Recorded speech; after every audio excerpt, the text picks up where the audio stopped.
दीक्षा किसी भी साधक के जीवन की महत्वपूर्ण घटना है।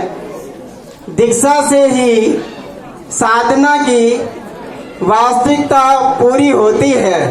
जब कभी भी दीक्षा की बात आती है तो अपने मन में एक ही ख्याल आता है, एक ही रूप उभर कर आता है। दीक्षा क्या है?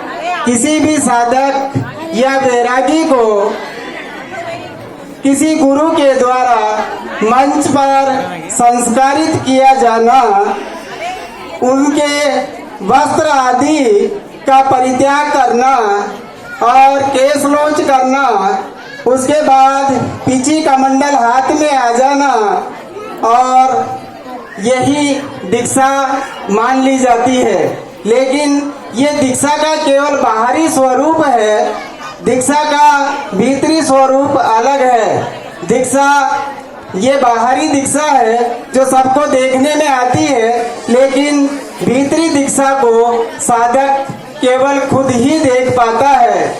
दीक्षा एक रस्म नहीं है, दीक्षा एक प्रक्रिया है जो किसी भी साधक द्वारा उसकी चित्त वृत्तियों को मोड़ने की और अंतस्करण की शुद्धि की एक प्रक्रिया है। दीक्षा क्यों ली जाती है?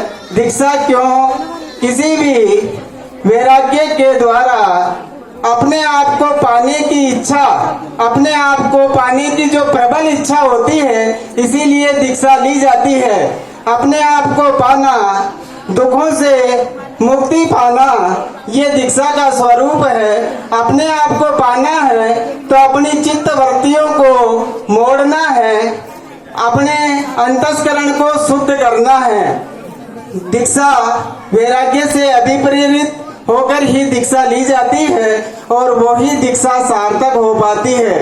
दीक्षा की सार्थकता किसी वैराग्य के द्वारा ली गई दीक्षा तभी सार्थक हो पाती है जब वो अपने लक्ष्यों पर, और जिस समय वो दीक्षा लेता है, दीक्षा लेते समय उसको दीक्षा की तिथि याद रखना चाहिए और दीक्षा क्यों ली ये भी उसको याद रखना चाहिए, और अपने संकल्पों के प्रति समर्पित रहना चाहिए, संयमित रहना चाहिए। तब दीक्षा का उद्देश्य पूरा होता है। देखिए, प्रेरणा कैसे मिलती है? जब कभी हम किसी दीक्षित को देखते हैं तो हमारे भी भाव बनते हैं, मैं भी दीक्षा लूं। लेकिन प्रेरणा, हमारे जो भाव होते हैं वो केवल शमशानी वैराग्य की तरह होते हैं, कुछ देर के लिए आते हैं फिर टल जाते हैं।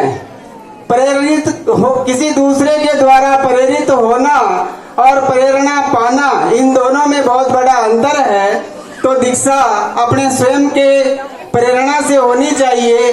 जैसे मधु दीदी जी दीक्षा ले रहे हैं तो इन्होंने स्वयं अपने आप प्रेरित होकर दीक्षा ली है। हम सभी मालपुरा वासी, पूरे मालपुरा वासी मंगल भावना पाते हैं कि ये अपने अंतिम क्षण तक अपनी दीक्षा को सार्थक करते रहें और दीक्षा का अंतिम समय तक दीक्षा का जो उत्तम परिणाम होता है संलेखन, उसको प्राप्त करें। इसी मंगल भावना के साथ मैं अपना स्थान ग्रहण करता हूँ। जय जिनेंद्र।